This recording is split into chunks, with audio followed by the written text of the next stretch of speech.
Hi hello ನಮಸ್ಕಾರ, welcome back to my YouTube channel. ನೀವು last ವ್ಲಾಗಲ್ಲೇ ನೋಡಿರೋ ಹಾಗೆ ನಾವು ಇಲೆಕ್ಷನ್ಗೆ ಅಂತ ಊರಿಗೆ ಬಂದಿದ್ವಿ. ಅಲ್ಲಿ ಊರಲ್ಲಿ ಅಂದರೆ ನಮ್ಮ ಮನೇಲಿ ಒಂದು 3 ದಿನ ಉಳ್ಕೊಂಡು ಆಮೇಲೆ ಈ ಮನೆಗೆ ಅಂದರೆ ಅಮ್ಮನ ಮನೆಗೆ ಕುಕ್ಕೆ ಸುಬ್ರಹ್ಮಣ್ಯಕ್ಕೆ ಅಂತ ಬಂದಿದ್ವಿ. ನಾವು ಇಲ್ಲಿಗೆ ಬಂದಾಗ ಯೂಶ್ವಲಿ ಸಂಜೆನೇ ಟೆಂಪಲ್ಗೆ ಹೋಗ್ತೀವಿ, ಯಾಕೆಂದರೆ ರಶ್ಶು ಸ್ವಲ್ಪ ಕಡಿಮೆ ಇರುತ್ತೆ ಅಂತ. ಬೆಳಗ್ಗೆ ಎಲ್ಲ ದರ್ಶನ ಮುಗಿಸ್ಕೊಂಡು ಮಧ್ಯಾಹ್ನ ಊಟ ಮಾಡಿ ಹೆಚ್ಚಾಗಿ ಎಲ್ಲರೂ ಊರಿಗೆ ಹೊರಟಿರ್ತಾರೆ. ಸೊ ಸಂಜೆ ಆದರೆ ಸ್ವಲ್ಪ ರಶ್ ಕಡಿಮೆ ಇರುತ್ತೆ ಅಂತ ನಾವು ಹೆಚ್ಚಾಗಿ ಸಂಜೆನೇ ದೇವಸ್ಥಾನದ ಕಡೆಗೆ ಹೋಗ್ತೀವಿ. ಇವಾಗಲೂ ಅಷ್ಟೇ ಸಂಜೆ ಆಗಿದೆ, ದೇವಸ್ಥಾನಕ್ಕೆ ಹೋಗ್ತಾ ಇದ್ದೀವಿ. ಫಸ್ಟಿಗೆ ಆದಿ ಸುಬ್ರಹ್ಮಣ್ಯಕ್ಕೆ ಹೋಗೋಣ ಅಂತ ಹೊರಟಿದ್ದೀವಿ. ಯಾಕೆಂದರೆ ನಮ್ಗೆ ಅದೇ ಫಸ್ಟಿಗೆ ಸಿಗೋದು ನಮ್ಮ ಮನೆಯಿಂದ.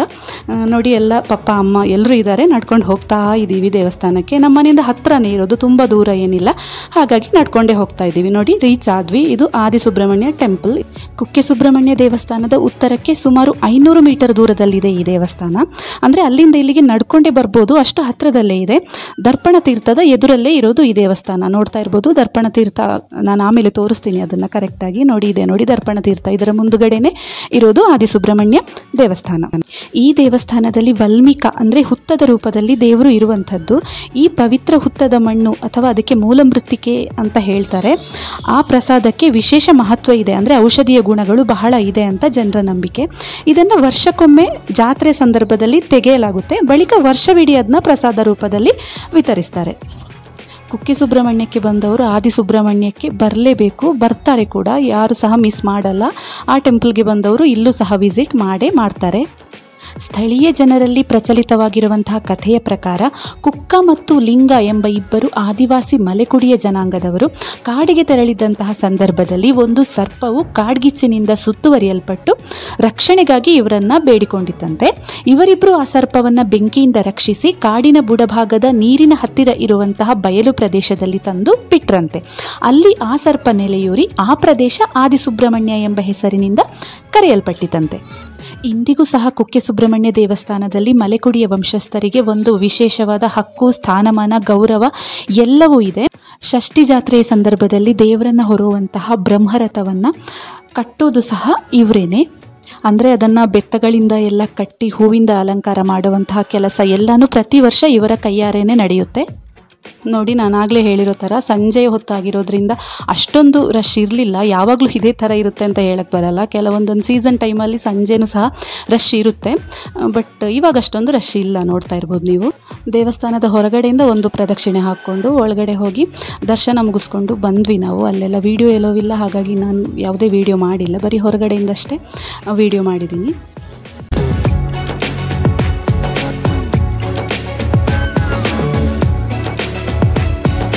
ಇದು ನೋಡಿ ಆದಿ ಸುಬ್ರಹ್ಮಣ್ಯ ದೇವಸ್ಥಾನದ ಪಕ್ಕದಲ್ಲೇ ಇರುವಂತಹ ಪಾರ್ಕ್. ನಾವು ಇದ್ರ ಒಳಗಡೆ ಹೋಗಿಲ್ಲ, ಯಾಕಂದರೆ ಶ್ರೇಯಾಂಕ್ ಇದ್ರ ಒಳಗಡೆ ಹೋಗಿಬಿಟ್ರೆ ಮತ್ತೆ ಹೊರಗೆ ಬರೋದಕ್ಕೆ ಕೇಳಲ್ಲ, ಹಾಗಾಗಿ ನಾವು ಹೋಗಿಲ್ಲ ಇದರ ಒಳಗಡೆ. ಆಮೇಲೆ ಇದು ನಾನಾಗಲೇ ಹೇಳಿದೆ ನೋಡಿ ದರ್ಪಣ ತೀರ್ಥ ಅಂತ, ಅದೇನೆ. ಇವಾಗ ನೀರಷ್ಟೊಂದು ಇಲ್ಲ, ಮಳೆ 1-2-3 ಮಳೆನೋ ಏನೋ ಅಷ್ಟೇ ಬಂದಿರೋದು ಈ ಕಡೆಗೆ, ಹಾಗಾಗಿ ನೀರಿಲ್ಲ ಇನ್ನೂ. ಇಲ್ಲಿಂದ ಇವಾಗ ನಾವು ಇನ್ನೊಂದು ದೇವಸ್ಥಾನಕ್ಕೆ ಅಂದರೆ ಕುಕ್ಕೆ ಸುಬ್ರಹ್ಮಣ್ಯ ದೇವಸ್ಥಾನಕ್ಕೆ ನಡ್ಕೊಂಡು ಹೋಗ್ತಾ ಇದ್ದೀವಿ.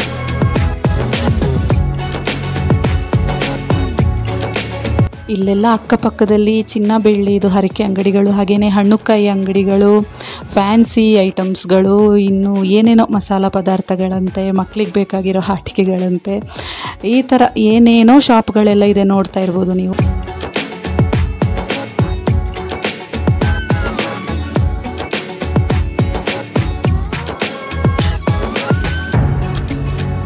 ಇವಾಗ ನಾವು ಆಲ್ಮೋಸ್ಟ್ ದೇವಸ್ಥಾನದ ಹತ್ರ ರೀಚ್ ಆದ್ವಿ. ನೋಡಿ, ಇಲ್ಲಿ ಬಲಭಾಗದಲ್ಲಿ ಕಾಣಿಸ್ತಾ ಇದೆ ಅಲ್ವಾ ರೋಡು, ಇದರಲ್ಲಿ ಹೋದರೆ ದೇವಸ್ಥಾನದ ಮುಂಭಾಗದಿಂದ ಒಳಗಡೆ ಹೋಗ್ಬೋದು, ಬಟ್ ಅದು ದೂರ ಇಲ್ಲಿಂದ ಹೋದಾಗ. ಹಾಗಾಗಿ ನಾವು ಹಿಂದ್ಗಡೆ ಡೋರಿಂದಾನೇ ಒಳಗಡೆ ದೇವಸ್ಥಾನದ ಒಳಗಡೆ ಹೋದ್ವಿ. ಇಲ್ಲಿ ಕಾಣಿಸ್ತಾ ಇದೆಯಾ ನಿಮಗೆ? ನೋಡಿ, ನಾವು ಇಲ್ಲಿ ಈ ಡೋರಿಂದಾನೇ, ಇಲ್ಲೊಂದು ಡೋರ್ ಇದೆ ಈ ಕಡೆಗೆ, ಇಲ್ಲಿಂದ ಡೋರ್ ಅಂದರೆ ಎಂಟ್ರೆನ್ಸ್ ಇದೆ, ದೇವಸ್ಥಾನದ ಒಂದು ದ್ವಾರ ಇದೆ. ಸೊ ನಾವು ಇಲ್ಲಿಂದಾನೇ ಒಳಗಡೆ ಹೋದ್ವಿ.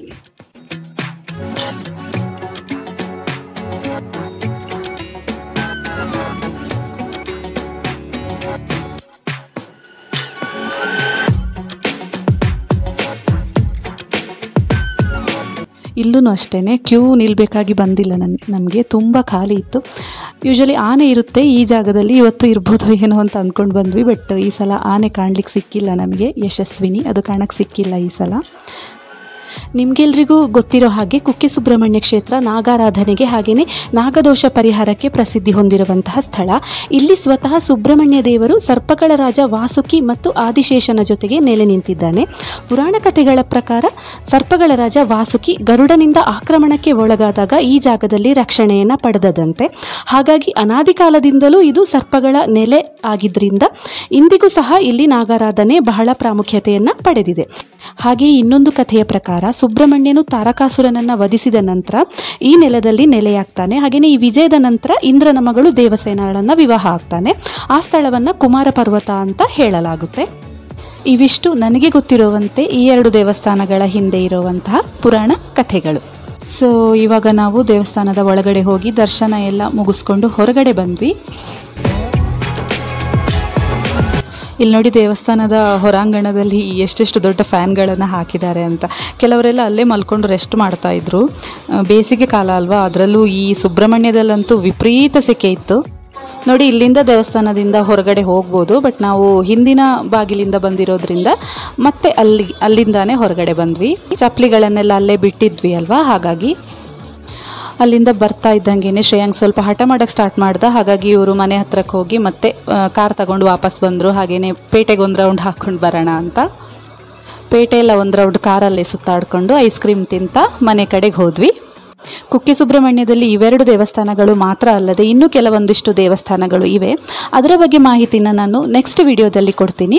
ಈ ವ್ಲಾಗ್ನ ಇಲ್ಲಿಗೆ ನಿಲ್ಲಿಸ್ತಾ ಇದ್ದೀನಿ. ವಿಡಿಯೋ ಇಷ್ಟ ಆಗಿದ್ರೆ ಲೈಕ್ ಮಾಡಿ, ಶೇರ್ ಮಾಡಿ, ಕಮೆಂಟ್ ಮಾಡಿ. ಹಾಗೆಯೇ ಹೊಸದಾಗಿ ನನ್ನ ಚಾನಲ್ನ ವಿಸಿಟ್ ಮಾಡಿರೋರು ಸಬ್ಸ್ಕ್ರೈಬ್ ಮಾಡ್ಕೊಳ್ಳಿ ಅಂತ ಹೇಳ್ತಾ ನೆಕ್ಸ್ಟ್ ವಿಡಿಯೋದಲ್ಲಿ ಮತ್ತೆ ಸಿಗ್ತೀನಿ. ಅಲ್ಲಿವರೆಗೂ take care, keep supporting and bye.